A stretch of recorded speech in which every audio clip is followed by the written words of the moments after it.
another episode of the Lakers Fast Break podcast. Gerald Glassford, come right back at you here for Lakers Fast Break.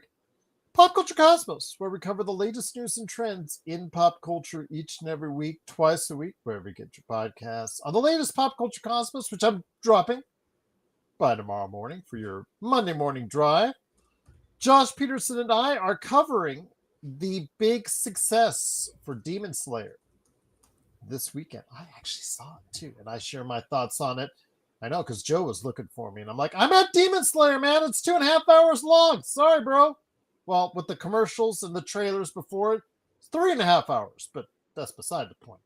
Yes, so I checked out Demon Slayer. It won big at the box office. Plus, we're talking about a lot of good things on the show, including the latest Nintendo Direct, Paramount possibly buying Warner Brothers, Borderlands 4, and we continue our list of the MCU right there for you on the Pop Culture Cosmos indeed. Inside Sports Fantasy Football. Hopefully we'll get back another episode this week.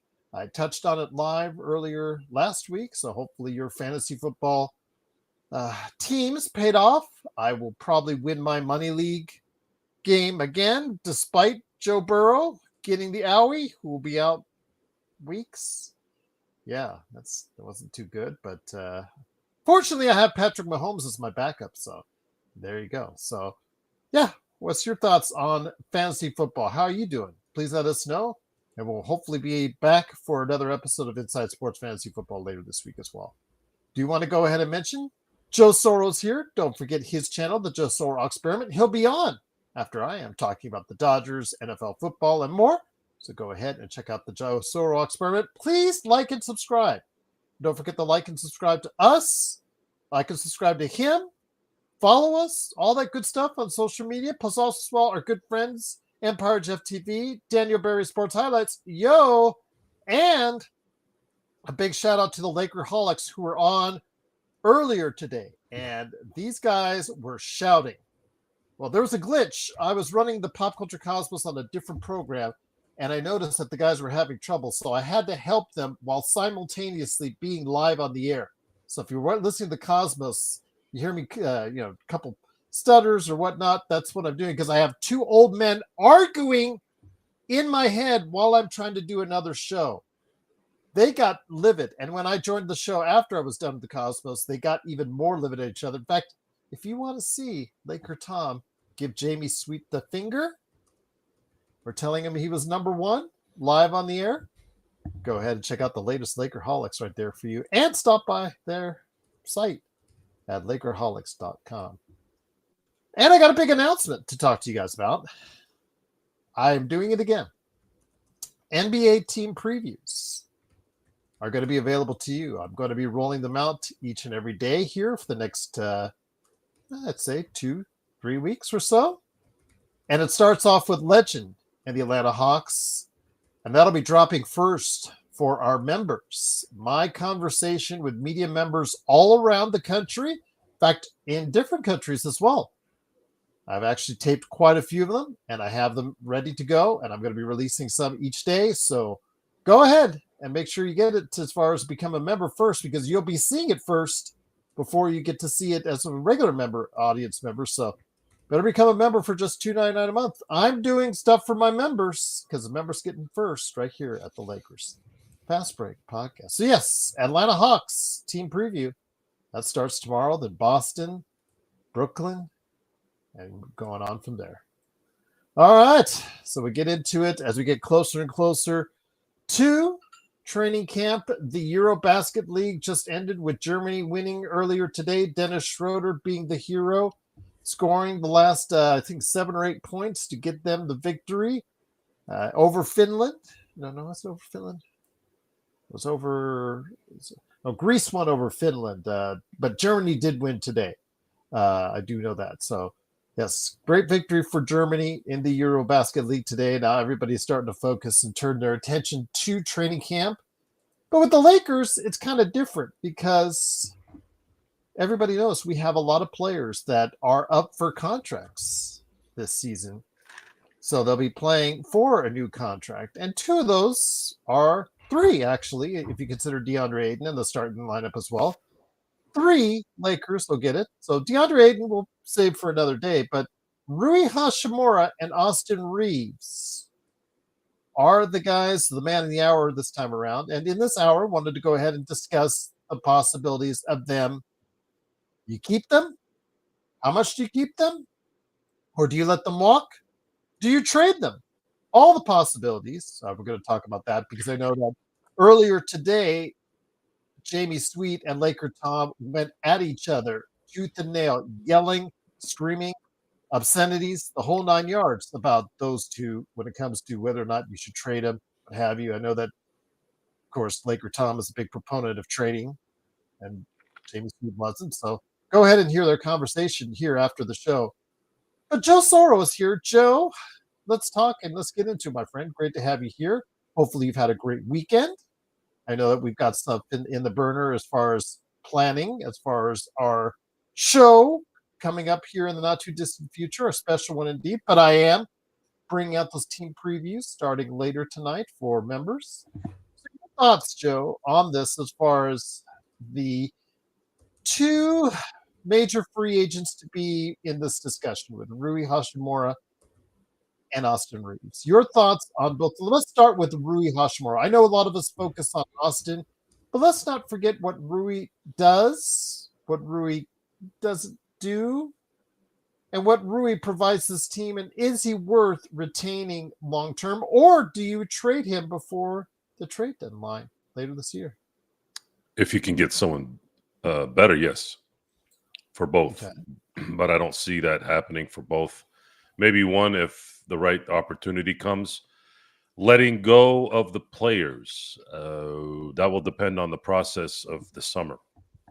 Do they see something in the summer where they would benefit by letting those players go so that they can free up money to sign that player? But the 2026 class isn't filled with a lot of franchise type players. 2027 will, should guys like Nikola Jokic or Giannis Antetokounmpo decide to opt out of their deals. And then there's others as well involved. So either way, it keeps the Lakers in a flexible position. The most money that both can make are in LA. So that is to the advantage of the Lakers. And they're not in a hurry to sign anyone. So both parties will be able to get what they want in that case. And if one or the other decides to go another way, then the way I look at it is because LeBron James's contract will end at the end of the year with no extension option, the Lakers are going to go into this summer in a different thought process. They're going to be massively under the cap. Therefore, rules are in your favor when you're that low, when you're under the cap. So they'll be able to take all the advantages of being under the cap or not even being close under the cap, close to the cap. Actually, there's going to be a lot of money that they can spend, and that will afford them the right setup for what's next. But we have to see how this season goes. I can't say this guy's important, this guy's less important. They're not number 2 superstars. I wouldn't even say they're number 3 unless you had like a Shaq and a Kobe and then Austin was the 3rd best player on the team, maybe. But they would be really good number 4s. Both Rui and Austin are number 4s on a championship team. I'll just say this, and I know Xbox says whoever would trade or send away Rui Hachimura is to be on brain melt. He's obviously a big proponent of Rui. Xbox, I'd love to have you. I sent you the link, Xbox, so I'd love to hear your side of the story. But I know it's probably Monday morning, and you're probably working hard already, my friend. So I get it. But I'd love to have you on the show to describe why you think Rui is so valuable in this equation. Obviously, a great shooter. Defensively, though, like Austin Reaves, Joe, we have seen the limitations. He is not quick enough to guard 3s, and he isn't always strong enough to guard 4s or 5s. I mean, he did that one spirited time where he was really guarding Jokic well for about a game and a half, and then Jokic and the Denver Nuggets figured them out. But it's really hard defensively to find a good spot for Rui because he's not a 3. He's more like a 4, but is he strong enough to be a 4? But he shoots more like a 3, but he's not athletic enough to be a 3. It's kind of like between a rock and a hard. It's a tweener situation, Joe. Is it not? Yes. Yay! A subscriber! They're overvalued. Yes. It's not an insult. They are overvalued, and Laker fans overvalue their players. I am a Laker fan. I know my fan base. The Laker fan base overvalues players to the ridiculous levels because of the love for the Lakers.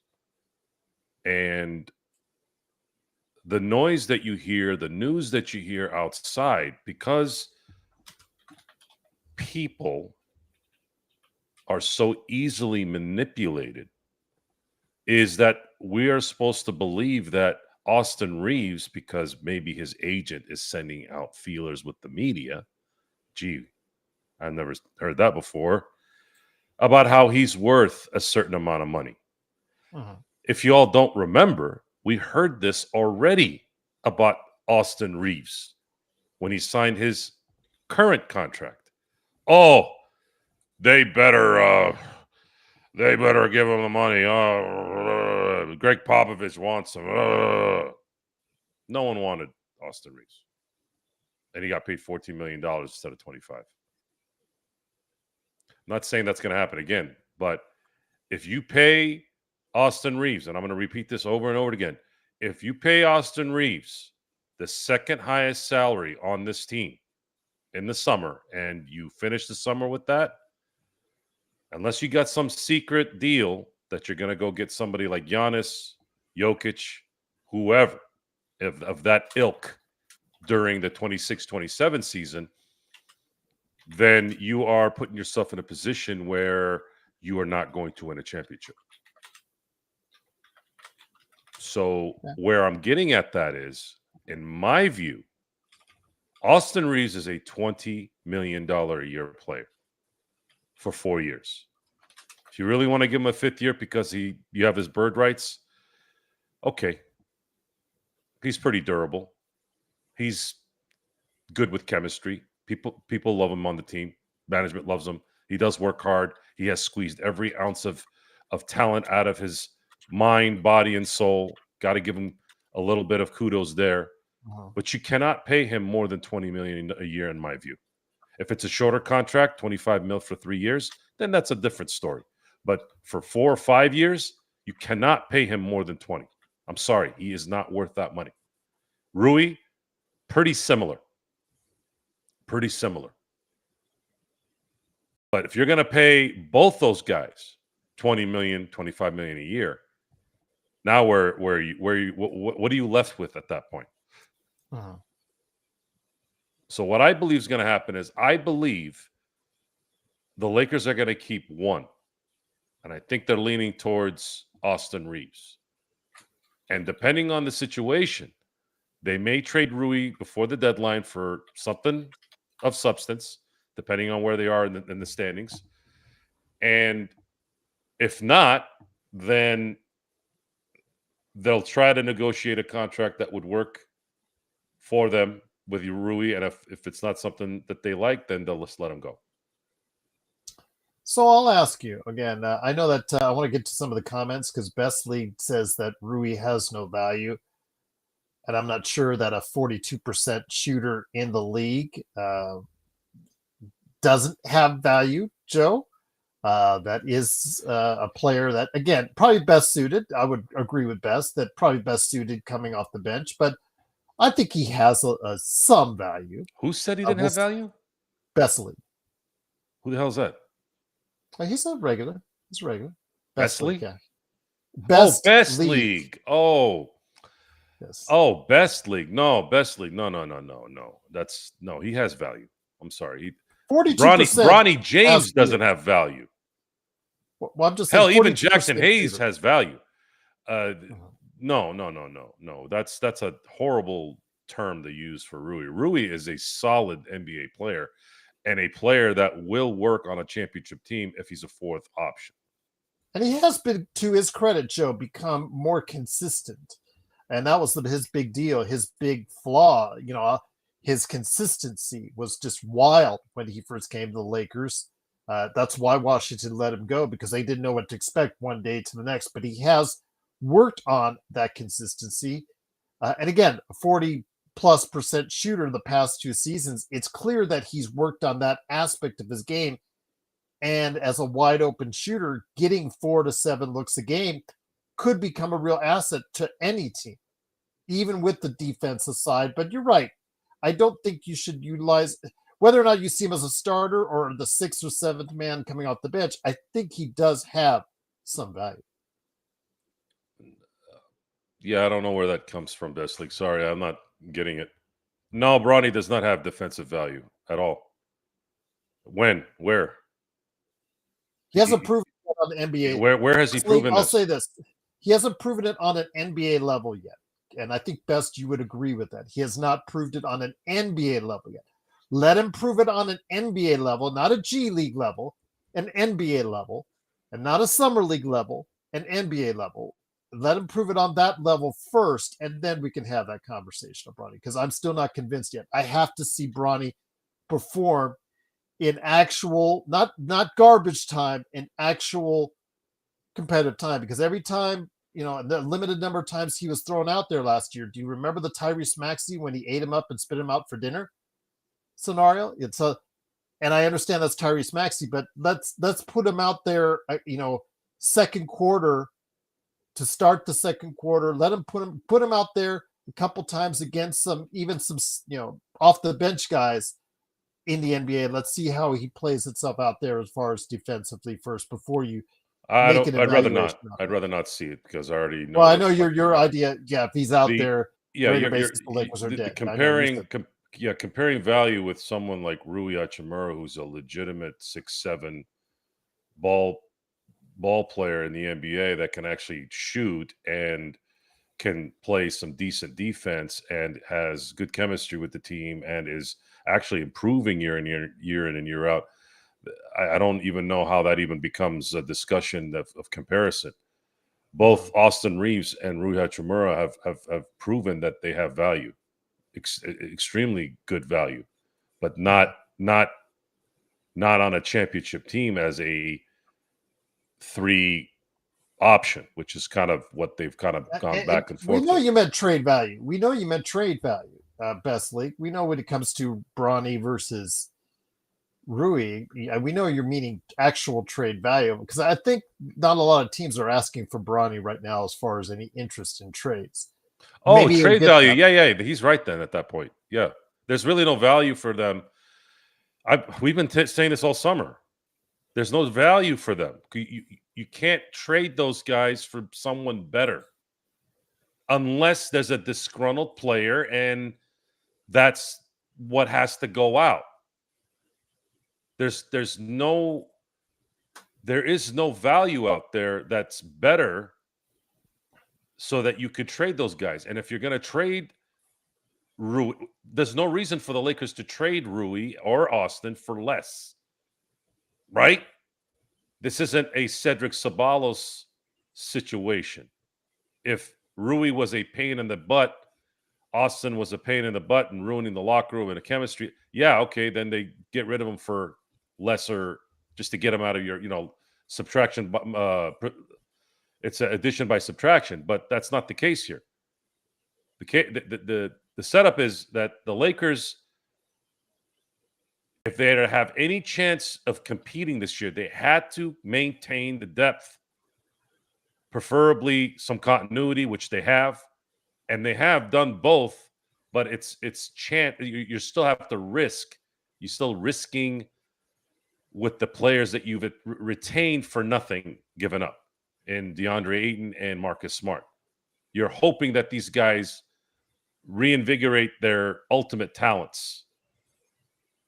That's what you have. And then if you're going to improve the team during the year, you do use Rui and Austin as assets, but it likely has to be something forced. No one is going to go help the Lakers. If Rob at February 1 says, damn, we really need to get a power forward that can really do X, Y, and Z, we get, hey, Pritchard, hey, Presti, can you guys send us, can you broker something? Can you talk to somebody in Orlando? I don't know. So we can broker something here so we can get a better power forward for the stretch run. They're going to be like, what the hell are you talking about? For Rui Hachimura? No. Best League says at least 10 small market teams in the NBA right now would pay 2 first-round picks for Bronny because they would have made $100 million for their team, basically, essentially on the back end, Joe, through merchandise, etc. And where did you get those numbers, Best League? I'd like Where to are these see teams? those. Because No. Forget the teams. I want the stats. If somebody's calling for to give a first-round pick for Bronny James right now, do it. No. I want to know where those the stats were of the hundreds of millions to make. The jersey sales. Remember we talked about the jersey sales. I know what he's talking about. I want to know the stats. Where did he get those? How do you know it was 100 billion or million or whatever? I'd like to know. I'd like to see those sheets.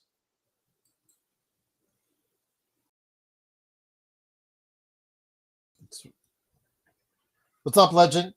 Again, you can't just throw stuff in the air because you want to. I seriously doubt Bronny jerseys made hundreds of millions of dollars. I just don't. His dad did. Are you mixing James jerseys with the James Jr. jerseys, or are you putting them together? If you're putting them together, you're probably right, but that doesn't count. Who's they? I always hear they. You ever notice everybody's they? Who's they?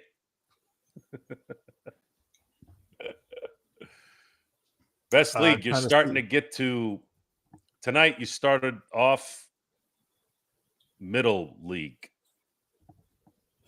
I'll just say this: when it comes to value, starting to get the low league now. Come on, man. If you were to try to retain both, I know what you and I would pay for it. Josh Giddey is an example, and I wanted to go ahead and bring that up because Jeremy at the Aussie, one of our great Aussies that listens to the show, wanted us to speak about him more, even though he doesn't play for the Lakers, but he did sign a 4-year, $25 million per year, $100 million contract. A lot of that was contentious negotiation as far as him being restricted free agent. I see him, or you could see him with some similar deficiencies as Austin is. You could say he's more of a regular season player right now because he's not been able to do as well when he has time to Oklahoma City because his defense is just at not the level that you want, but he is very talented, a good passer. He has an improving shot. Your thoughts? He got 25, but we have a player that does a lot of similar things in Austin Reaves. Where do you see him going? Because I really think, Joe, he's going to be asking for quite a bit more than what Giddey is asking right now. I'm sure he will, but I'm not going to give it to him. Okay. So James set an NBA record for most rookie jersey sales, selling 500,000 jerseys at around 100 each. Hold on. That's seeing that reported elsewhere. That's what I was looking up right now. By the way, Legend at 350 is in the chat. He and I, again, had a chat on the Atlanta Hawks, and I'll be rolling that out as far as coming out here in the next, probably by the end of the evening. It'll be coming first for members. So if you're a member at $2.99 a month, you'll be able to go ahead and check out all the NBA team previews that I'm doing, and you're going to be able to see them first ahead of everyone else. So if you want to go ahead and become a member, it's $2.99 a month, but it starts off with Legend and the Atlanta Hawks tomorrow right there for you. So according to Google, he has sold 500,000 units at $100 a jersey. This came out in August Uh-huh. 20th, about 3 weeks ago. So This is 30 something I brought up before on the show. So I know that Okay. it is something that has been reported elsewhere as well. So and obviously any other related merchandise with the Bronny James name on it. I don't know how well his name is gonna stay as a good seller, a good strong seller, because this is for a guy that has not played substantial minutes in the league, Joe. So you and I think maybe first year novelty, whatnot.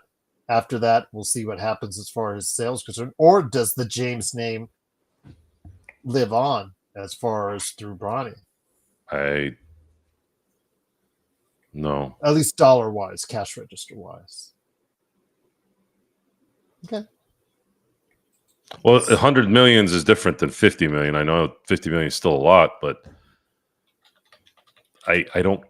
I'm a fan of winning. I don't care about what jersey sales the team makes. Mhm.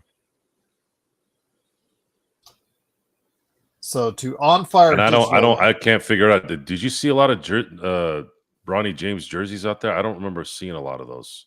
I saw quite a few at games at the Staples Center. I don't have a memory of it. I'm sorry. Maybe I blocked it out. Probably did block it out. Probably did. But yeah, according to On Fire Digital, it is reported that it about 50 million in jersey sales, give or take. I'm sure that's just a round number. But yeah.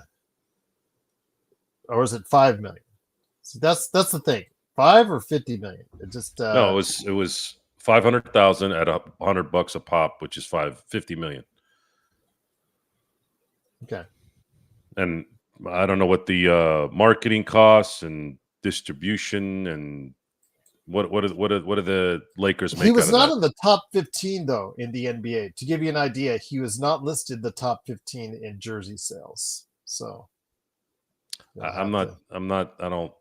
The fact that he has that many jerseys out there is enough of a surprise for me. What's up, Search? All right. 50 million. Let's say 50 million. I'm gonna say they distribution, marketing. They probably made 20% out of that. So 10 million at the very least. Whatever you pay to him. Because these days I don't know what these people charge. It's cut? probably more. It's probably closer to 30 maybe. But How much 30. how much does Nike, for instance, make off the jersey? How much does the NBA make off the jersey? How much do they have to give to Bronny? How much do they have to give to the Lakers? Even Wish or whoever Bibigo, whoever Yeah, the is on the distributors. Yeah, the guys that sell the jerseys. That's part of this percentage. The retailer as well. You're right. So when it gets broken down to how much did he actually? I think the team probably brings in 20% of that, and then what? I don't know if that's part of what they would pay the player. That's depending on the contracts, right? Yes. Yeah, that's 3. Juan, it's gonna hurt too. Damn, 73-9. That's funny. That's funny. But I'll just say this again. Yes, his jersey sales aside, we don't know the real value right now, if any. Doesn't seem to be any teams clamoring with first-round picks offering to the Lakers, because I would take it in a heartbeat if that's the case, because the fact that I will see residual returns on that initial investment when it comes to Bronny James being there on the team, especially when his dad leaves. It'll be interesting to see what the Lakers do when LeBron leaves this team, and if he's still there regardless. So it'll be interesting to see how that plays itself out. But again, Joe, I don't care. Right down to it, I don't care. I don't think about Bronny James. well, let's get it back to Austin Reaves then. Again, we talked about Josh Giddey, a player who has a lot of skills. He is playing on the Bulls, and the Bulls were playing a little bit of hardball with him, but they got a deal that they came to at $25 million a year. Would you be comfortable paying Austin Reaves in that range? Because I know he's going to be asking for more, but May, like you said the last time he No. went out in free agency, had 25 to is do 25 if it's a shorter deal, yeah, but not 5 years. No. okay. Austin Reeves is not a $125 million player. Sorry. Okay. He's not even a $100 million player in my book. 80 tops. 80 tops for 4 years is my number. Uh-huh. And if I'm the Lakers, that's what I present. $20 million a year for 4 years. If anybody else pays him more than that, you're an idiot. But if he gets it, God bless him. I hope he gets it. And people, I know it was said earlier today, in the midst of all the yelling and screaming back and forth between Laker Tom and Jamie Sweet. And if you guys want to be entertained by it, go ahead. Don't get to hear a lot of those two old guys screaming at each other on the Lakerholic show earlier today. One of the things that was mentioned was, I guess, Laker Tom saying that with Austin, they're just going to go ahead and do it. They're going to go. He is, as far as what they plan to do with him, what he wants to do with him. Laker Tom just wants to trade. Laker Tom wants to make a move now to help this team now. So that's why he's really a proponent of the Wiggins deal. When it comes to Austin Reaves, what they want to pay for him, even he thinks it might be just a little high. Just a little high, Joe. Because like you said, committing to him over that period of time, 30 million, 35 million a year, which is what his team will be asking for. That seems to be kind of rough. And I don't think he'll be asking, like Laker Tom said earlier today, he thought that he would give the Lakers a hometown discount. He did that once before. I don't think he'll be doing that again. I don't think he gave the Lakers a hometown discount. Is that You written? don't think he was offered more from anyone else? I don't Not even 15, think so. 17 million. I don't know. Uh-huh. Why would he? Uh-huh. Why would he take a pay cut? Because he thought building something in LA? Is that what it is? Okay. So if that's the case, then he's owed one. But if Austin Reaves is your second highest paid player on this team at the end of next summer, you aren't going to win shit in 2027. Okay. It's that simple. I know we're on a talk show here and we need to explain more detail to entertain, but this is one of those things where there isn't a lot to detail.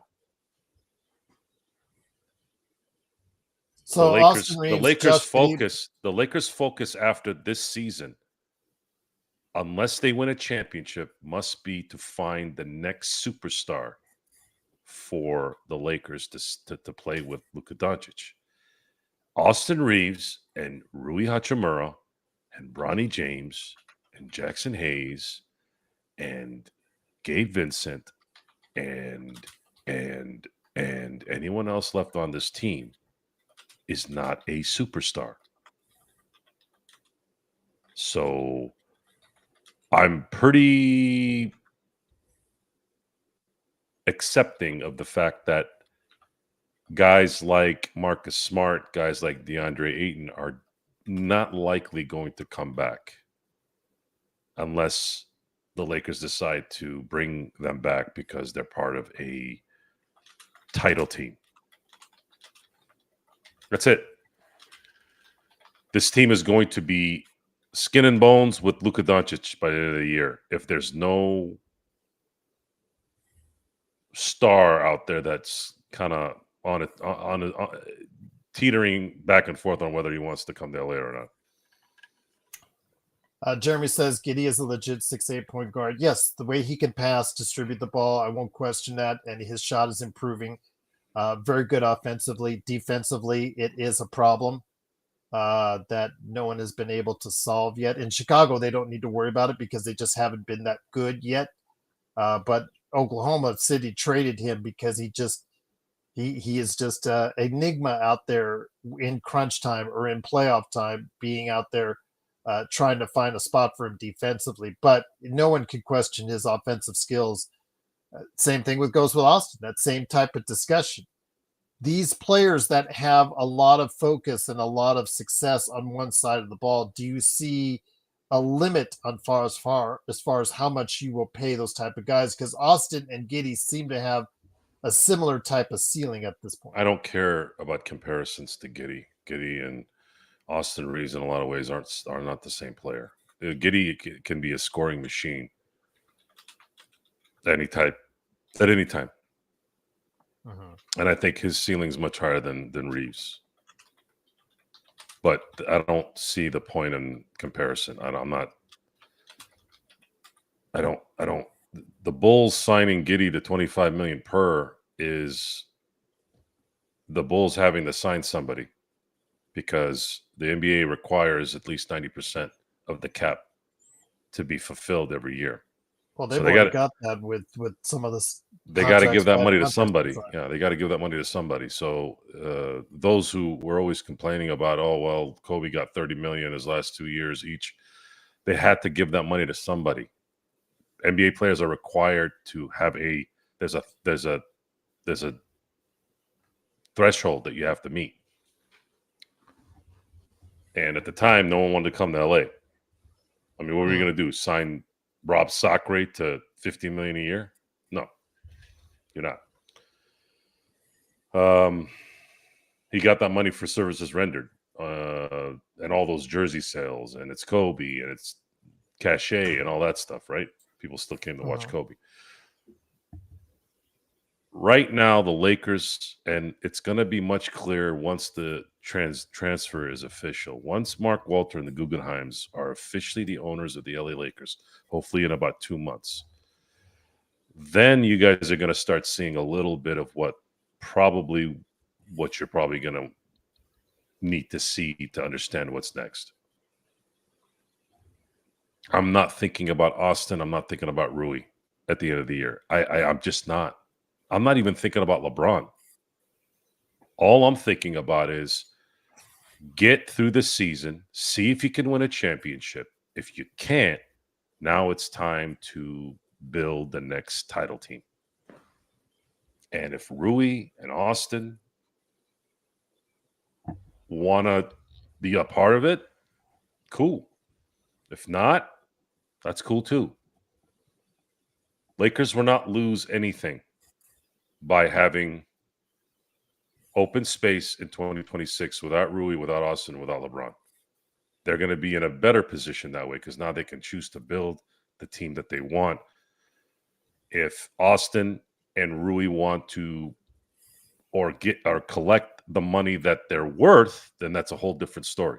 And I just told you what my feeling is on their worth. If Austin comes in at 4 years, 20 per, I do that deal. If Rui comes in with 20 mil per for 3 seasons, I would make that deal. Anything more than that, I'm not making that deal. I'm just not. First off, Johnny says trade AR and Laravia, not Rui. He is affordable. Oh, Laravia is only $6 million, so that's pretty affordable too. You just signed Laravia. What do you mean trade him? Yeah, you can't trade him until December, January, I believe, on his. What was it? Best League said. I was looking for what Best League said, and I'll find it here in a second. 0% chance Lakers win the chip with Austin next to Luka. That's what he said earlier. Says they tank with Bronny as a starting point guard. He had another one. I'm trying to forget. Oh, Joe, it's the NBA, not Major League Baseball. It's different. What's different? I'm assuming the salary cap management and structure of it. That's what he's probably alluding to. My guess. Okay, in what terms?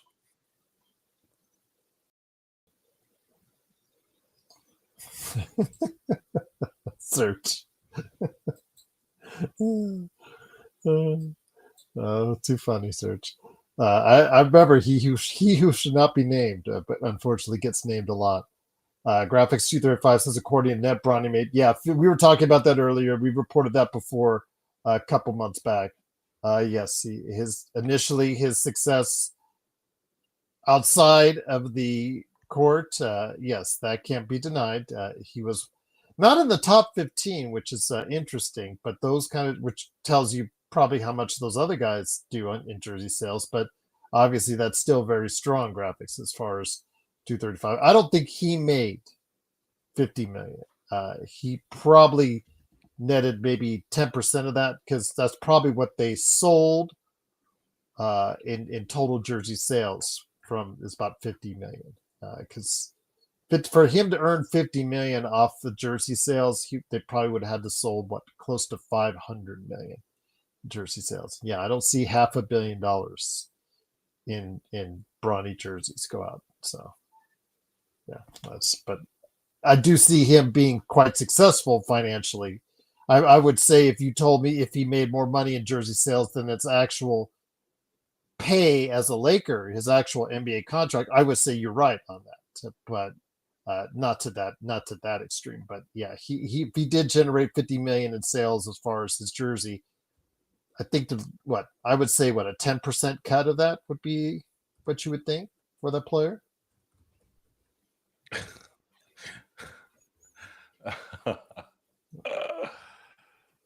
The subject of Bronny James never appeals to Joe Soro. I'm just going to let you guys know. I don't care about Bronny James and his jersey sales. Jeremy, I do not see him as a late bloomer unless he gets a jump shot. He cannot be a point guard. We saw with the 8 turnovers in a game in Summer League, he just is not. He cannot be a point guard and a distributor. Although he would be great if it were the theory would be great to have him as a guy that could be a combo guard for the team, but he just can't be. If he's has 8 turnovers in Summer League game, God forbid what he would do in an NBA game. He has to find a jump shot, and that's clear. If he doesn't find a jump shot, he will not stick in the league. Davion Mitchell's a great example.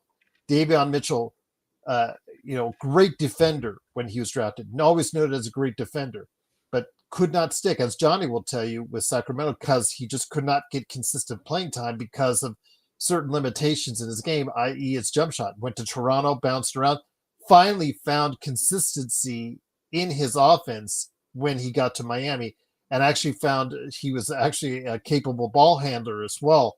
So maybe Bronny will find that kind of similar arc, but at this point, I don't see it as of yet. Joe, you have that blank look on your face that says you really are tired of talking about Bronny James. I think the crowd likes to go ahead and keep on irritating you by bringing up constantly Bronny James. Here we go.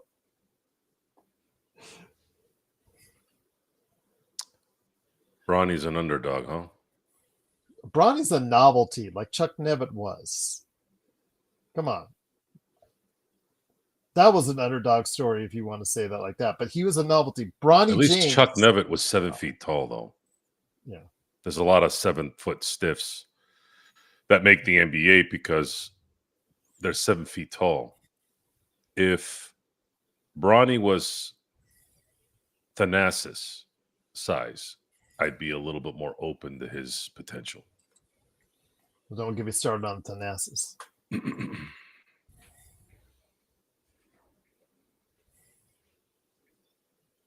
But Bronny James. This whole setup, this whole nonsense, we've gone over it before on the show, it's a lack of focus on the task. The task is to win. And if you're not going to do that, then someone should say something. Especially considering that they could have attained that player without having to sabotage one of two opportunities for you to acquire a talented player. Mhm. Because no one was going to draft Bronny James. No one was going to draft him at 55. At 55, at 56, at 57, all the way through 60. No one was going to draft him. You could have had him for free and still gotten possibly a player that could have helped you, but you didn't because you wanted the story. If the story is more important than winning, then you should be fired and not be in charge of anything in a competitive manner, in my view.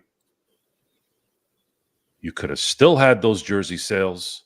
You could have still had the story, but you wanted to add more spice to something. You turned it into a reality show.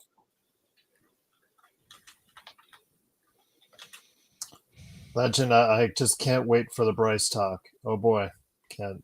No. That's not going to happen because LeBron's going to be playing his last year in LA. That's a good question, Jeremy. Who is the worst player in the NBA? That's a good question.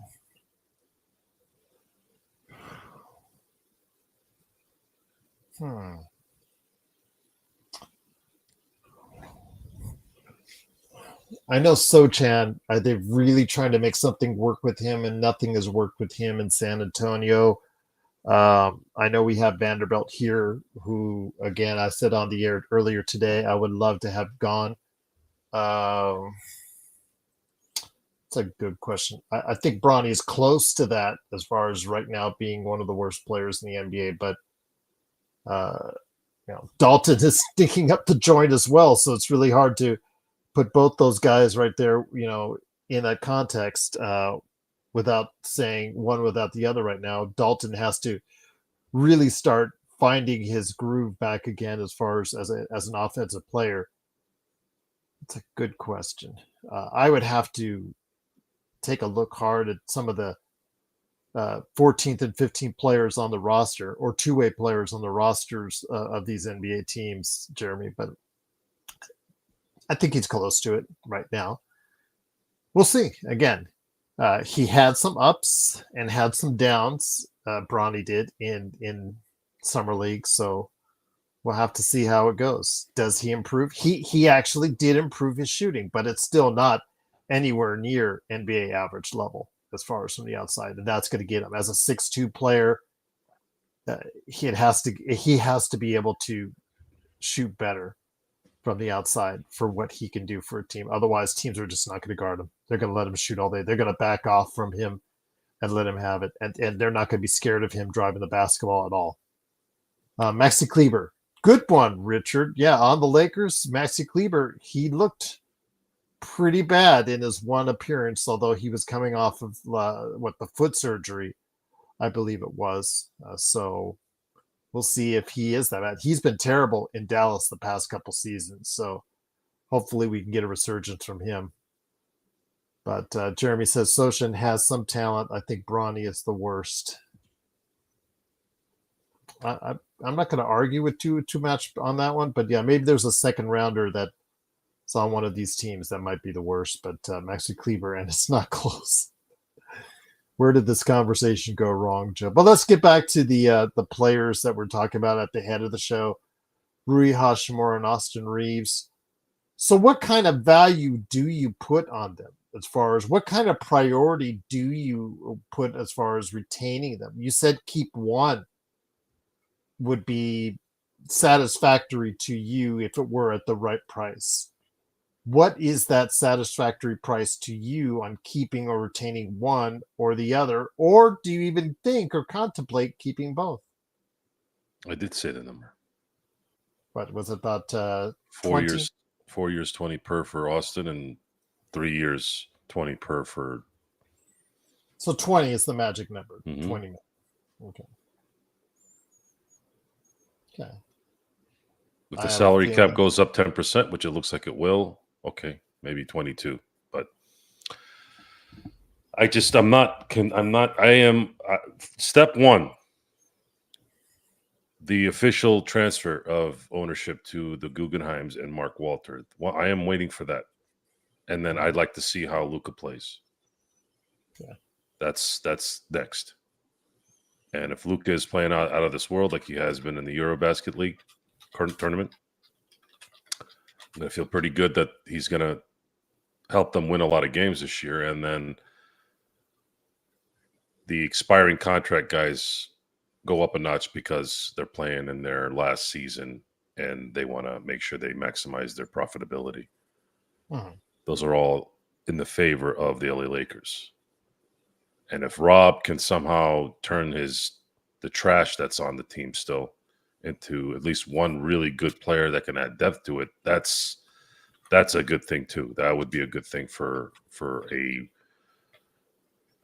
a run where injuries have played a huge part in why teams have won the last few years, more so than even before.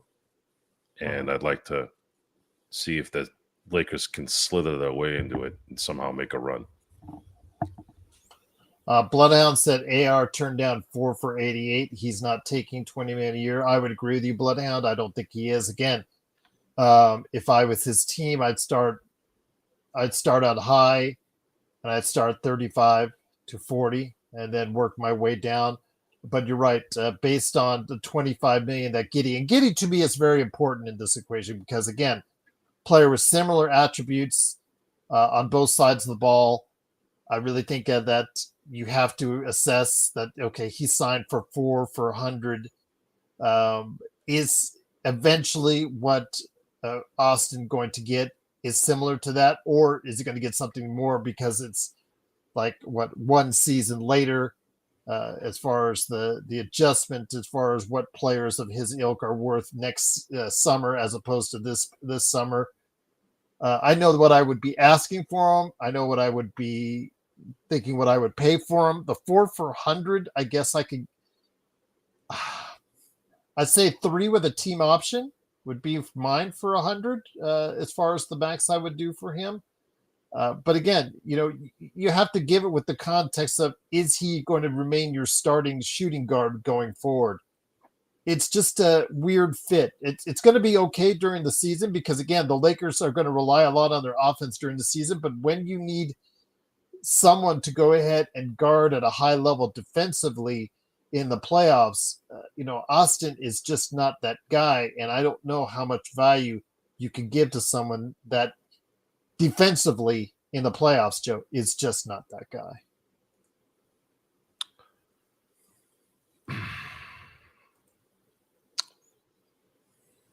So rinse and repeat. It's the same story. Why would you pay? Because you would think Reaves and Rui to us are best as 6th and 7th man. Yeah. To us. Yeah. No, it's not to us. It's the game telling you that. Whether they will or not is dependent on the setup. Uh-huh. Rui and Austin would be perfect assets off the bench. They can start in the NBA, sure, but their best attribute is off the bench on a title team. Now, personally, I would like to see them, if you don't have plans for them, if you think they're just going to ask for too much, I do agree with Best in the fact that I would like to see them moved by the trade deadline because at the trade deadline, I do think they will have value to teams that are not. There's going to be about 15 teams in the league that are not going to have aspirations for the playoffs or to do well in the playoffs. So they're going to look to cut costs any which way they can so that they can rebuild in the summer. And having expiring contracts, and that's what combined, I think, with both of them about 30, 31 million. That's not too bad, to move those contracts, plus also the others that have been constantly mentioned, like Kleber, Vincent, what have you. I know that we talked about during the day today, because Laker Tom is so adamant about a Wiggins trade, and you were very high on a Wiggins trade. I wasn't until you added in Norman Powell. Now and then I'm cool with it because if you can work out a deal and the money does work, if you make a 5 for 3 trade deal with Miami, then I would be more interested in that. If you brought over Norman Powell, Triple J, Jaime Jaquez Jr., and then Wiggins with that, so I would be more inclined to take that with the assets that you would be letting out. But then again, like I said, I just think letting them walk is concerning to me after we've seen other Lakers walk for nothing, and you just don't have always the ability to go ahead and bring someone in that's going to make up for that lost value.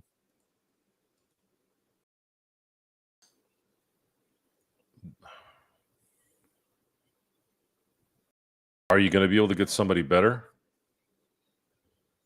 That's not always a guarantee. Well, it's a lot easier when you know who's going to be running things, and the fact that you have Luka Doncic now, that's going to be the head of your franchise. Mhm. It's not. You're not worried about an aging AD now. There will be players that want to come to LA. So I'm not gonna, with the current NBA rules, I'm not gonna strap the Lakers' ability and their flexibility so that we can pay two guys that should be coming off the bench on a title team. That's it. Okay. I'm sorry, I don't look at these guys like most of the people out there. And if the market says that these guys are worth 50, 25, 30, 35 million dollars, then let the market say they are. I'm not buying it. I'm sorry, guys. I've watched these guys play for 2.5 years and what, 4 years now. Uh-huh. I'm not stupid. I know what I'm looking at. If they're to change that narrative, they're going to have to do it now. Do it this year. But then, even then, is it just a contract year player? That happens a lot in the NBA. Happens a lot in baseball, especially. Football, not so much, because careers are so short. They try to maximize every piece of their being as long as they can, because the average NFL player plays, what, 3 years, if that? Uh-huh. So I'm not going to be strong-armed by guys that are not stars. When the Lakers need a star, and they will get another star because they are the Lakers and they have Luka Doncic. So I am not worried at all about whether they lose him or not, or whether they trade So them. you don't mind letting them walk? You don't have to worry about them walking this coming year because you're going to be under the salary cap. This is not the same situation with D'Angelo Russell the last few years before, 2-3 years ago, when the Lakers had no choice but to sign it because you can't recoup that money. You still needed that money so that you can use it in trades and not lose out on that money. If they didn't sign him, they can't go. If they don't sign him for the amount that they signed him for, they can't sign someone else for that money. That's not how the system works.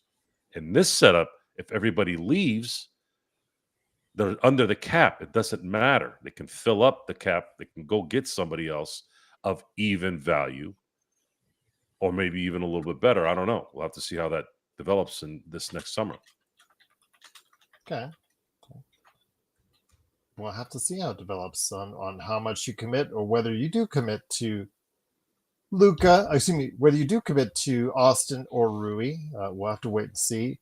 Again, I would like to see them at least move before the trade deadline so that they give you some value back. We'll see how that partakes itself, because I don't think a package of Kleber, Vincent, if you throw in Jared Vanderbilt, and number one, I just don't think that's going to get you a whole lot. But again, we will wait and see how that works out. Are you talking about what Finland forward player was so good? Are you talking about Slim Jesus or Lauri Markkinen? Yeah, just let me know best who you're talking about, because Slim Jesus, the 17-year-old kid, he looks like he's going to be a pretty good one. I was watching him some of the highlights as well, and of course Lowry was playing better. But Lowry again, he is probably going to be on the trade block by the trade deadline by Utah. Because we were looking at it earlier today, 47 million roughly for him on a per season basis. I think he's got 2 or 3 more seasons to go. I'm not sure I'd commit to that, Joe, with Lowry Market. I just don't see him as I see him as a number 3 player on a good team. Are you talking about a trade? Yeah, because I know that was mentioned also earlier today for the Lakerholics.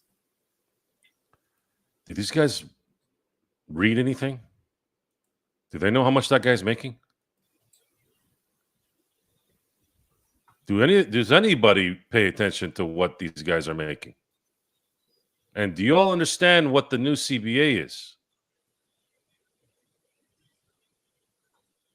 I'm asking. Uh-huh. So, are you really gonna go pay Lauri Markkanen $46 million to $53 million in the next 4 years? Who are you gonna trade for him? Are you gonna trade Rui and who? Is Utah gonna take Rui, Austin, Kleber, and Vincent? Because that's what it's gonna take to get him based off his salary. I don't know if anybody really reads stuff anymore. I mean, I think you guys all have you just think it's 1991 where the restrictions aren't there. The Lakers have to build their championship team with their second star in mind, then build around that. If you have somebody like Austin or Rui in the fold, fine. If DeAndre Ayton wants to play with the Lakers at the end of the year, fine. If Marcus Smart still has gas in the tank, wants to come back to play in LA, fine. But you cannot break the bank with these guys. They're not going to take you anywhere. You guys have been watching for a while. They are not capable of doing it. The same way LeBron James hasn't been able to. The same reason why I keep saying this should be his last season. People need to get out of the fantasy land NBA 2K world. This is 2025. This is going to be the 2026 season. You want to win a championship, you need to get younger and you need to get better players, both at the same time. Then role players play according to those players. And hopefully the coach knows how to put that together, which it already is suspect at this moment. When I heard that JJ Redick was thinking about putting Bronny James in the rotation, my ire grew larger. Because if you're at that position where you're going to be playing a player who does not belong in the NBA in a rotation that's already deficient, you are either being strong-armed by a friendship or you're that bad.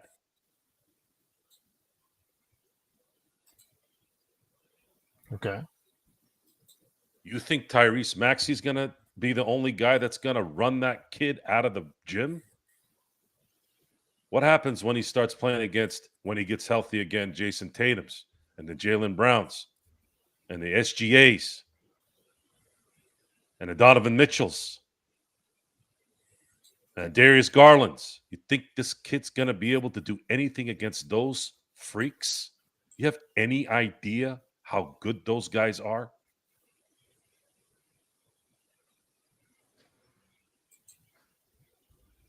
I don't think a lot of people really understand how freakishly good those guys are.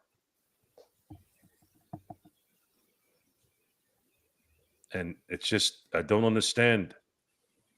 Just because you want something to be doesn't mean it's going to be. You all got to get your heads out of your asses. I don't have time for this. Is he going to be better in 4 or 5 years? Okay, fine. I'll buy that one. Maybe he'll develop into something useful in 4 to 5 years. I don't have time for 4 to 5 years. Lakers don't wait. At least they didn't used to. Now I guess maybe a little bit. So I'm not playing this game. I'm not going to be part of the crowd. I will not be coaxed into it. I will never be coaxed into anything of the status quo. I know what I'm watching. I have these discussions with my good friend Empire Jeff about this stuff. The difference between Empire Jeff and I is that Empire Jeff is an understanding person. He tries, or he just executes the ability to understand, to support, to be a good person, to pat on the back, to give everybody inspiration. I'm not like that. I don't operate like that. That's why I work alone 95% of the time. My brain doesn't work that way. My brain works like Nick Saban's brain. I'm not as good as Nick Saban as far as the coaching part. Not as famous as Nick Saban, but Nick Saban, you just need to go to YouTube and just type in Nick Saban and see his communication skill. I'm more of that ilk. I'm not about patting you on the back. I'm just not. I'm sorry. It's just not how my personality is. I will be happy. I will be supportive. I will eat lunch with you. You'll be my friend. We'll have a great time. But it's not, I don't have that golly gee type communication. I just don't possess that. Unfortunately, I just don't have it. So, and time wasting is something that is the biggest pet peeve in my life. My family knows this, my friends know it, and strangers once in a while find out. Don't waste my motherfucking time. Because I can't get time back. I can make more money. I can go get another car. I can get another job. I can't get that time back. And when you waste my time, then you start getting into that area where my voice starts to go up and my eyes start to stare a little bit harder. Which I've gotten him to do on more than one occasion here. And I'll just leave it at that. But I didn't learn that in the streets of Turlock, Johnny. I learned that in the streets of the real world, and the real world is everywhere. I don't hate everybody equally. I just hate nonsense equally. It's one of the beautiful things about what's happened in my life is because the credibility is there, I'm allotted the aggressive manner, the aggressive nature, because it comes down to execution. And execution is a dual meaning. Either you execute the people that don't belong there, or you execute the right people that are there. And there isn't a lot of time wasted. Like if I smell a rat, the rat gets killed. Not literally. I mean, if you're a bum and I don't like the cut of your jib, you're done. I don't waste time with that. And that's where a lot of people really screw up, because they sit in that hope. Maybe he was just stressed. That's why he didn't call. No, bitch, he don't like you. And he has no respect for you. Get your head out of your ass. You should have better intuition than that. Right? Yes. Now, dudes that I know, they don't really have those problems. Either they're not married or they're married to good people. So they make the best decisions for them more often than not. Because I'm not going to likely hang out with a pansy. I just don't do that. It's not in my wheelhouse. So there is a correlation to sports in the real world, like I've said 100 times. And if I had to give anybody advice on this season for all of you, focus on what's coming, and that is new leadership. Focus on the one guy that you know is going to be the difference maker and the man that's going to ship or captain the ship of this team for the next half decade to possibly a decade. Those are the things that I'm looking at, and I implore you to look at those things and let those things handle the next steps. Not LeBron James and clutch. Not what underwear Bronny James is wearing. Not what Austin Reaves wants. Who gives a shit what Austin Reaves wants? Not what Rui wants. Not what DeAndre Ayton wants. Not what Marcus Smart wants. No one gives a shit where it matters what those guys want. Luka wants something. That's a little different. That's the captain. He's going to be the skipper of the ship. So you got to cater to that a little bit. What does Luka want? I know if I'm the owner, I know if I'm the GM, I'll be like, all right, CEO, right, Gerald? That's what the main number one player of a sports team is. He's the CEO. CEO, well, what's your best? What as the chairman of like the owners and the executive? Well, we're the chairman of the board. CEO, what are you gonna do? What do you want? What can we provide? What can the stockholders put up with enough so that you can get what you need to make this viable? For me, I feel really good about the leadership that's coming, and I feel really good the fact that the Lakers have a prime star to take them to the next step. And I'm going to enjoy what's going on now as much as I can, but I'm keeping my eye on the next step because that's how this is set up. I didn't set it up like this. The Lakers did. So I'm going to pay attention to what they set up. I would have loved to have had LeBron when he was 29 right now. Sure. I would have loved to have gotten Luka without giving up AD, but that's not very realistic. So now it's time to go to the next step. Let's go. And I'm not going to sit here and talk about players that have no significance to that. It's just, yeah, no, I hear you, Joe. I hear you. Just wanted to put in there for you, Xbox, the current values for Virtual Boy products right there for you. The latest on the Clippers Kawhi saga, as we talked about on one of our previous shows last week, the plot was thickening, Joe, with the Kawhi saga. And it was just funny to hear, again, earlier today, Laker Tom and Jamie Sweet yell at each other over this as well. The original stuff that Pablo Torre found out and posted on his original podcast was damning, but didn't have quite the lead-in that some people really needed to tie everything together. So he backed it up with even more reporting, with more substantial tie-in power on this.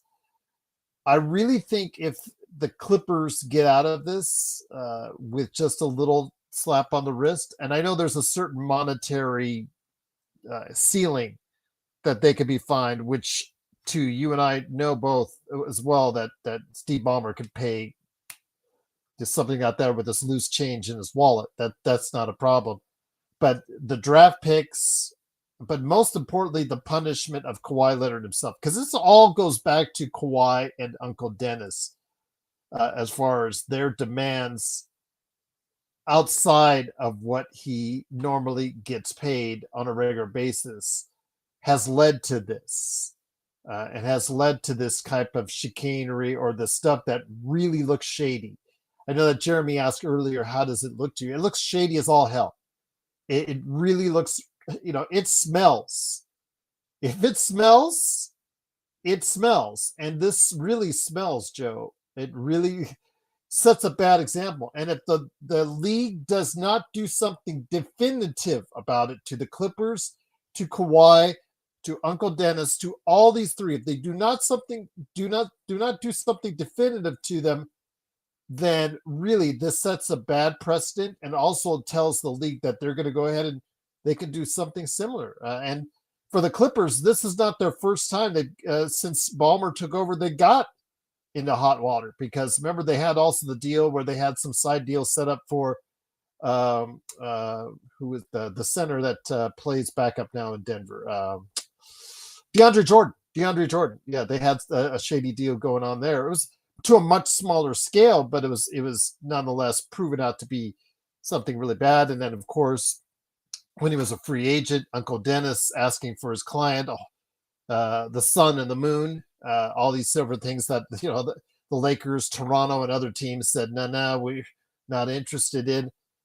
I really think it sets a bad example if the league just glosses this over when they finally come out with their decision on this. Don't do anything. Where'd you go, Joe? Where'd you go? Where'd you go on me? I unmuted him, and there you go. So who's going to be angry if nothing happens? Or I think I would, personally, for starters. no one gives a shit. It just says you can cheat to win.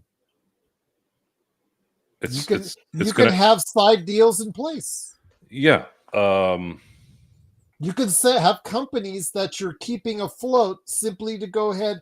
Well, it's not simply to ahead, but to go ahead and funnel money to, because that last report we talked about with the minority owner of the Clippers getting involved, sending roughly $2 million, and most of it going 9 days later to Kawhi, to a company that his daughter worked for while it was going under, to a company that was failing. It says it all.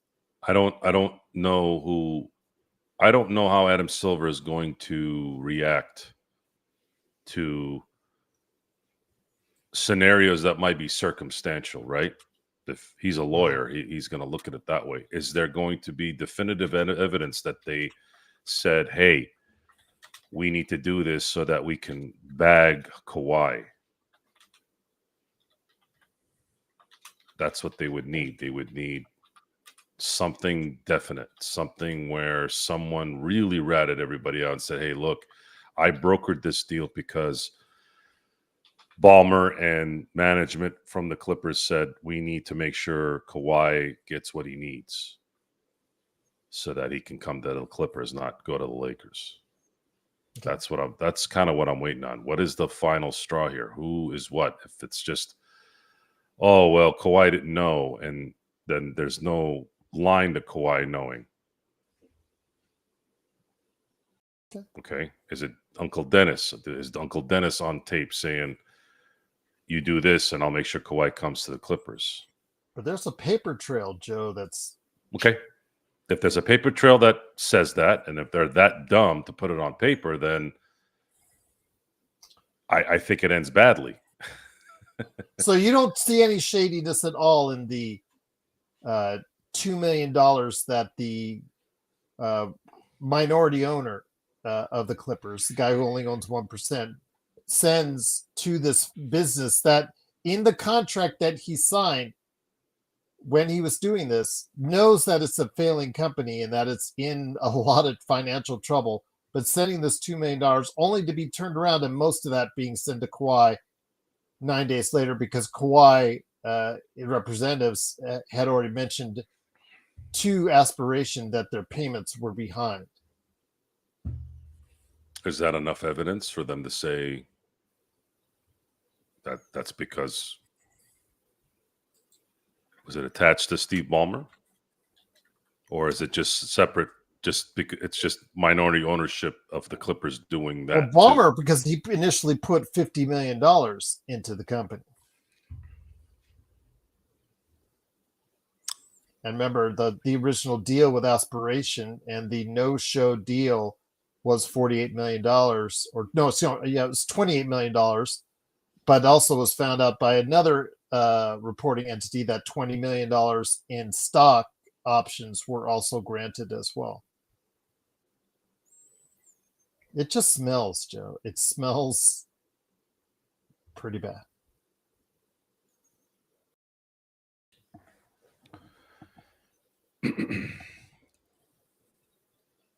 Smells is not enough. Okay. It's going to have to be. Even though it says in the contract, it says it could be circumstantial evidence. I need more. I need more from this to somewhat figure out what damage it would do enough to where Adam Silver's like, we can't have this. Okay. And the NBA PA is going to be in on this. They would be pretty upset with a suspension for a year for Kawhi, wouldn't they? Because he wouldn't be getting that money. Or a void of his contract. If they feel that they want to set an example and they've got enough evidence to back it up, Adam Silver will make it happen. Adam Silver was able to remove an owner from his team. That's a pretty powerful ability. And I haven't had a chance to compare it with the Joe Smith setup. I know, completely different scenario. It's the same scenario. That was specific. That was actually, they did find an actual smoking guy. Yeah. I just, again, I don't, the reason why I'm flustered with this is I don't believe anything online anymore. Even though he backed it up with paperwork. No. Upon paperwork. I believe nothing. I believe nothing until I can believe that it's something. Because everything is a bullshit lie at this point. So if indeed it is true and it ends up being something where they're like, hey, this is what we have, and this is why I suspended Kawhi for a year without pay. This is why I fined Ballmer for X amount of millions, and the guy that has 1% now has to sell his stake in the team to get out of it. Then I'll know, yeah, that stuff was real, because now Adam Silver... And they have employees from Aspiration who are willing to testify or say their stuff to the NBA. Right. Yeah. And if that's the case, then from a lawyer's standpoint, I am not a lawyer. I am basing this off the fact that Adam Silver is a lawyer, and he learned from David Stern a lot on how this works. The fact that he has a history of removing an owner from his own team. If Adam Silver finds out all the legal things connect, he will have the ability to strike with its maximum penalty that he wants. Because he can even do that based on what he's presented now, according to the NBA Constitution. Yeah, and I don't know what it says in there. I don't. And I'm not seeing the aggressiveness in this like I normally see. His words earlier this past week, I agree with you. He did not speak of it in a sense that made you feel that there was a sense of urgency there. But they did say that they were looking into it with an investigation. Yeah, and I was anticipating that maybe they'd like to get this thing figured out before the season starts, but I don't know if that's possible. Okay. Anymore. Again, I thought there was more definite evidence, and maybe there is, but I thought this coming out, I was like, oh man, they look like they're dead in the water. But then you start seeing all this lawyer stuff coming in and out. Now they're using these excuses on one side, and then the other side saying, no, see, here's this is what happened. This is $2 million here, $48 million here was this and that, no show. I don't know. I don't know how to look at it. I don't know what's true. I don't know what's being reported really that's true yet. No, 805, I wouldn't trade Reaves for Zach LaVine. He makes too much money. And he's got a declining athleticism. He's over 30 now. Guy that, but he does shoot well. I will give him credit for it. I know we spoke about that earlier, 805, but I don't think I would. I don't think I'd pull the trigger on doing a trade for him as well. You don't know, his athleticism is starting to decline, even though, again, he did have a really good season last season. I'm just worried about his health because he's never been able to maintain long-term health as well. Now that he's over 30, I don't know. Maybe if the Lakers find themselves in a position that they can really compete in the Western Conference, they can add him on without trading Austin. But yeah, that's something that would, his contract is kind of like a albatross right now because it's not exactly a pretty one. Would I take Reaves for Zubac any day of the week, JSJ? That's a silly question. Although you seem to mention Zubac lately more than I do, so I'm just saying. Just saying.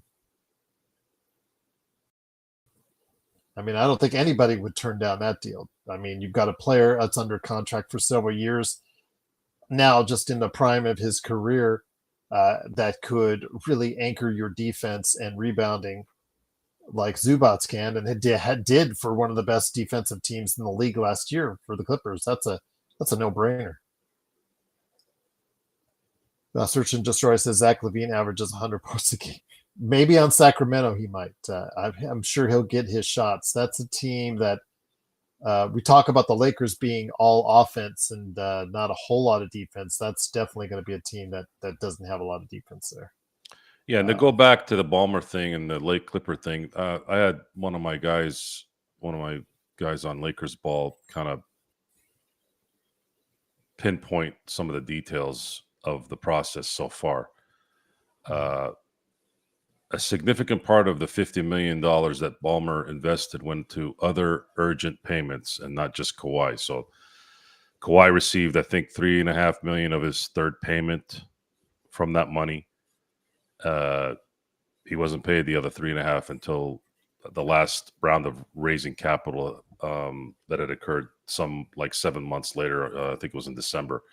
He was also never paid his last $7 million, so he was only paid 21. So the 48 million, I don't think happened. So Kawhi received 2 payments at $7 million, and then 50 million came in, and we received half of the third payment and half of the other third payment 7 months later. See, this is all lawyer stuff. This is where the details are going to be kind of, you make your head spin, right? Some believe that Ballmer didn't cheat.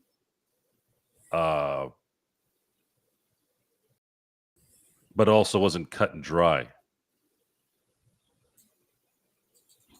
I think he made it look like 50 million came in, 48 million with the Kawhi, when in reality it went more like Kawhi got paid half his endorsement money. Ballmer invested in a company which needed cash flow and wants to invest 330 million into the Clippers stadium rights. Kawhi gets his third payment over a 7-month period, and then Ballmer invests another 10 million. Company goes bankrupt. Kawhi never gets his fourth payment or stock options, and then the company defrauded over 250 million in clients' money. So the most likely outcome is going to be an investigation that shows Ballmer got frauded and Kawhi had a weird endorsement deal that doesn't make any sense, but the Players Association will protect him from the brunt of it, and the league will be looking into it even more. So it's too many holes in this thing, and I think it would take a long time to get it figured out. Probably through Kawhi's last year's contract. I think if it's going to be this detailed and they don't have like legit information. I'm talking legit information as in I know they have the paper trail, but I don't know if they can get out of that based off of the verbiage that I just read and discussed. Current Affairs said Westbrook, Sabonis, Levine, DeRozan, if they all stay on the Kings, are going to be defensive monsters. Kurt, you're at it again. Yeah, if he goes to EuroLeague, he'll probably piss everyone off there and get into too many fights.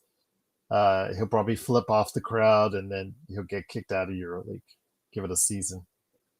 I say Chinese basketball league for Westbrook. I think he would thrive there. That's where I'm saying he'll end up. But you guys have been great in the chat. Joe, I know you got a show coming up here in a few minutes at 11 p.m. on the Joe Sorrell Experiment. What you got cooking up, my friend? Oh, we'll talk a little Dodgers. Dodgers ended their little soiree with the Giants. Giants were trying to make a late push. They're still in it to get the third wild card, but the Dodgers laid the wood on them the last 2 days, and it was nice to see. Steelers, seeing Aaron Rodgers having to deal with the monstrosity of that offensive line, the defensive line being trash, and then watching him when he did get time, not see anybody get open was very, very frustrating. And then, of course, watching the inadequacies in the ill-prepared Steelers team, like always with a Mike Tomlin coach team, continue. I told you they can't keep him upright. I told you last week. Well, it's they even when they do keep him upright, no one's getting open. And this is the part that pisses me off about people and their delusion. And no one comes with a return answer. Okay. I kept telling Steeler fans around me, DK Metcalf is not a number one receiver. Oh, you're nuts. I'm like, he's a number two. He's a number two receiver that's being paid as a one. So shut up. I keep having to explain these stupid things to people who don't watch shit or don't pay attention. It's about the results. It's not about me being right. And it doesn't matter if you give the Steelers Joe Burrow, you give them Patrick Mahomes, or you give them Josh Allen. As long as Mike Tomlin is the coach in Pittsburgh, you are never going to win shit. You want to count Super Bowl 43? Fine. Do you know when Super Bowl 43 was, Gerald? Quite a spell ago. It was February 1, 2009. This is before I think Bitcoin had existed. Okay? Then they went to the Super Bowl a couple of years later. And he kind of got out coached there, but I'm not going to say it was all his fault. It wasn't.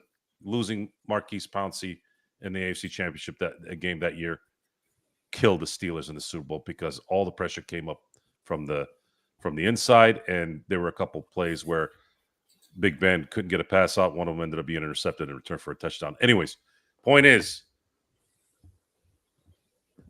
the Steelers are going to have to make a decision on whether they want to win Super Bowls or cater to a coach who, in my view, is the most overrated coach I've ever seen in any sport. And I've watched every single mother effing one of Mike Tomlin's coached games. I've never missed a Mike Tomlin coached game as a Pittsburgh Steeler head coach. So what are you going to tell me? And I don't really need to talk a lot on this one either. Look at the results the last decade. This man had Le'Veon Bell in his prime, arguably one of the greatest rushing and pass catching running backs of this century. You had Antonio Brown, who was I don't know if it's just my view. He was the best receiver in the NFL for 5 years at the least. The only guy I ever saw, and he might even be slightly better because he was faster. I've never seen anyone other than Jerry Rice be able to get out. Sorry, I'm drawing a blank here.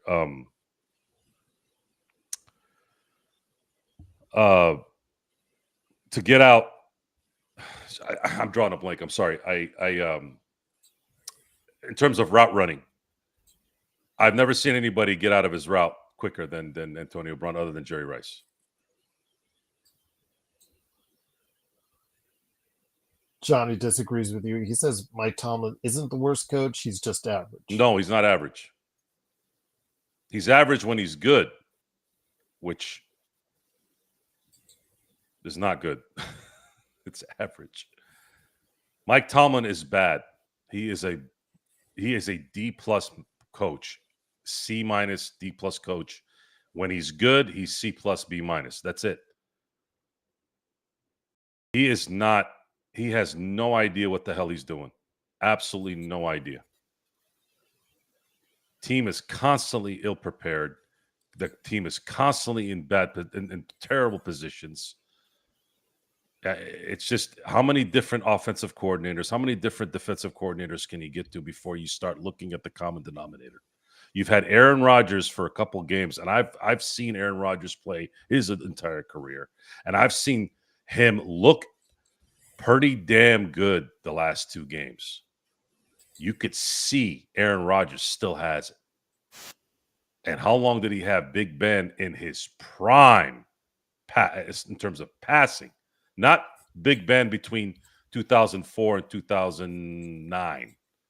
I'm talking about Ben turning into Dan Fouts from 2010 to 2016. The guy had back-to-back 6 touchdown passes,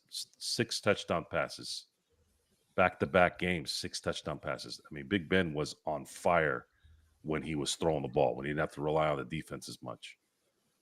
Nothing. All we got was 2 playoff wins from that. 3, actually. 3, sorry. So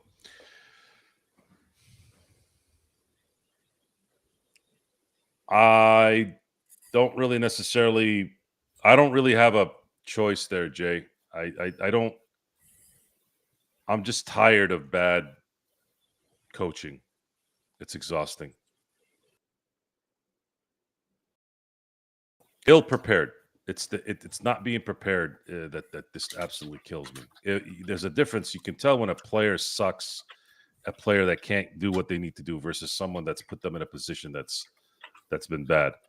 The problem with Roberts is he keeps going to he's trying to build confidence to those who don't have any confidence. And while that's admirable, it's not when you're constantly getting the same result from it and you're destroying the confidence even worse.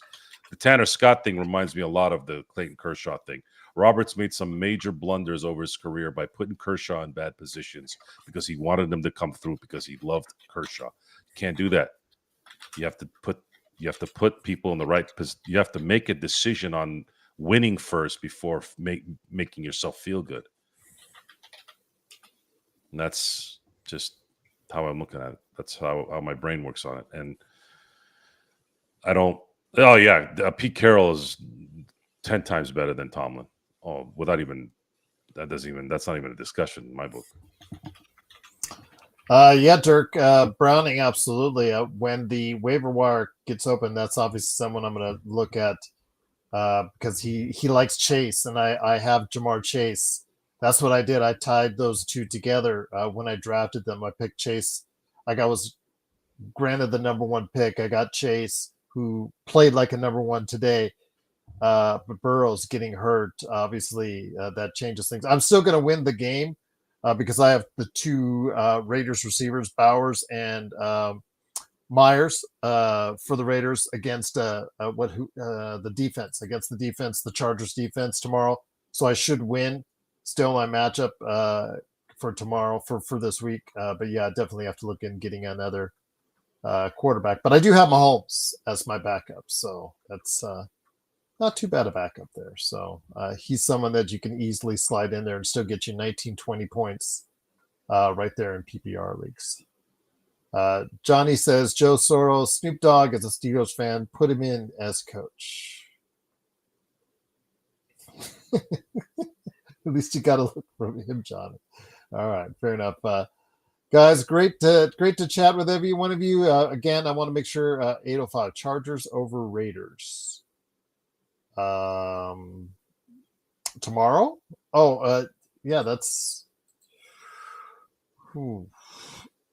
They are playing at home here in Las Vegas.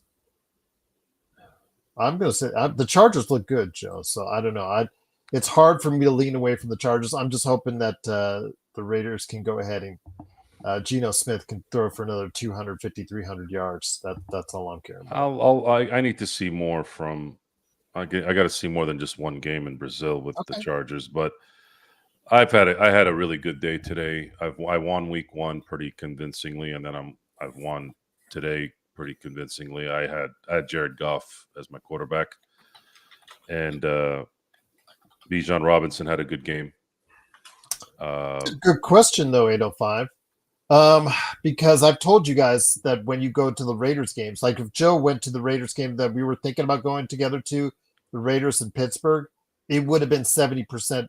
It was 70% Pittsburgh as far as for that home game. And often the home team has 40 to 60% of the tickets in the Allegiant Stadium, which you saw last night for the Canelo fight.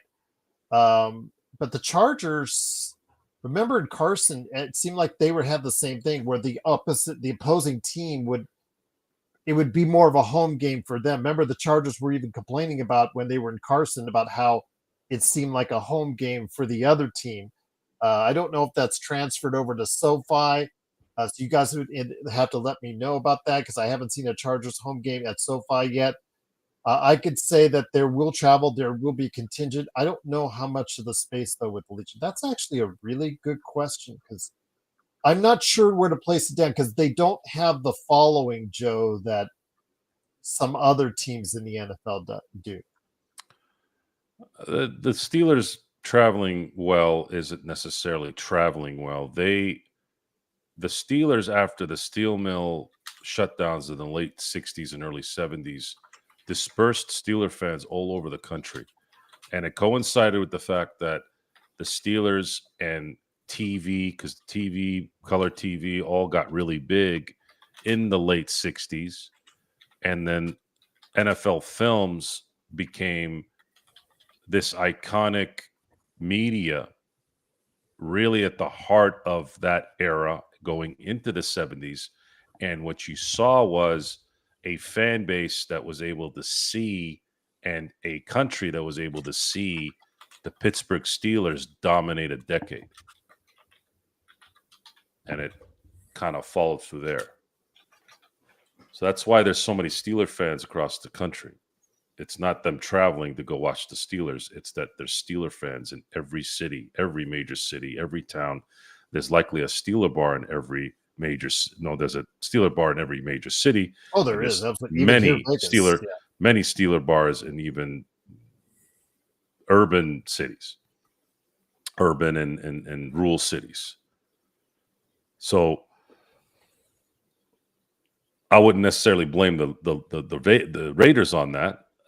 However, Las Vegas is a transient city. That's just what it is. It's what it was built on. It was supposed to be a holdover for GIs who were traveling between one spot to another. That was the point. They GIs who were sitting with a bunch of dudes in a boat or sitting in a barracks with a bunch of dudes. Well, when they're traveling and trying to get home or go across to the next whatever, that was Vegas. That's what they built it for in a lot of ways. And nothing's really changed. It's just that now the Raiders are in Vegas, which sounded good because it's Vegas, it's the Raiders, but the pageantry to me is empty inside. It's just an outer shell when it comes to the Raider mystique. Yes, Kurt. I was going to type it in, but yes, Fremont Street. It's a little bit of this and that. I know people that work at Fremont Street or near Fremont Street that see it on a daily basis. It has its eccentricities right now. I'll just leave it at that, Kurt. But yeah, there's still some good parts of it. In fact, I'm actually going there next week. I got to meet someone at the Golden Nugget next week. So we'll see. No, we're not wearing Bronny gear. If you paid us a lot, if you paid us what you pay Bronny, the Lakers for Bronny, we'll think about it. But that's the best I can do. Yes. Joe, I know you got to go do your show. I do want to mention, though, that I guess Johnny said, can you on the show, on the Joe Sorrell experiment, answer Johnny's question on how you became a Steelers fan? Because you went into it here before, but can you do that on your show tonight? Yes. Okay, so Johnny, hop over to the Joe Sorrell experiment here in 10 minutes. Wanted to go ahead and make mention that. We did not forget your question. Please like and subscribe. And again, guys, I would suggest becoming a member. I am doing NBA team previews for all 30 NBA teams with analysts, reporters, media personnel from all around the country, and even in Mexico that cover the team on a daily basis and report on the team and write about the team and report on the team in the media on a daily basis. I will be starting that with Legend for the Atlanta Hawks. That is going to go up tonight after midnight, but it's going to go to members first. And I haven't decided yet how long it will be a members first video, but it is going to be a members first video, Atlanta Hawks, and we'll start there. But yes, 29 other teams in alphabetical order by city. And I've already done 22 interviews already. So I've got a lot in the can I want to go ahead and show you guys. But members get first dibs, and you can become a member for just $2.99 a month right here at the Lakers Fast Break. So for Joe Soro, it's me, Gerald Glassford. Want to thank you again for watching this thing. We'll be back later this week with another episode of Lakers Fast Break. But Joe, any last thoughts before you head on out to your own show, which you like and subscribe? I'll try to get there at some point in time in the conversation. It might be a little bit later, but I have to put up some videos and do some work on the Cosmos. But I will try to get to your show, I promise, because you always take the time to stop by mine. But I'll be in the chat at least. How about that? Well, I'll send you a link if you want to enjoy. If you want to join in, Please. it's up to you. Yeah, I will try to jump on Okay. as soon as I'm finished with all the work I can. No, I don't have anything to say. I'll continue discussions on the show. Okay, 10 minutes. And you will find out again how he became a Steelers fan. And tomorrow, Kurt and everyone else out there, watch the Lakerholic show. You want to see Jamie Sweet and Laker Tom go at it tooth and nail. Laker Tom actually gave Jamie the finger and told him to F off. Or no, he said F you. I'm sorry. F you, Jamie. Wait, who said, who gave the what finger? Laker Tom gave Jamie Sweet the number one sign. Why? Right in the middle. One of their many disagreements over the course of that show. I will just leave it at that. How old is Laker Tom? Tom's 80.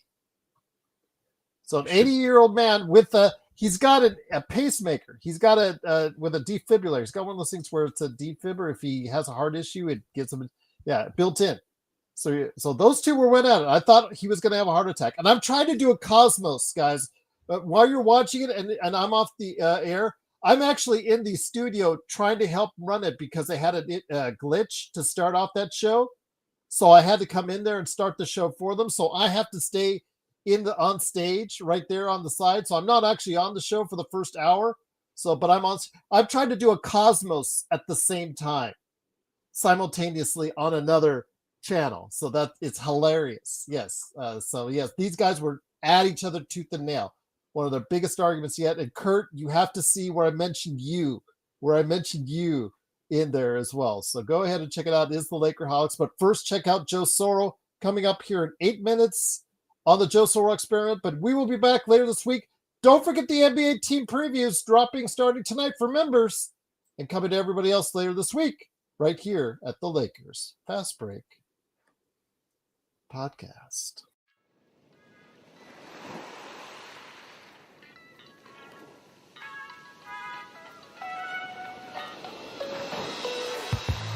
Dan, dan, dan, dan.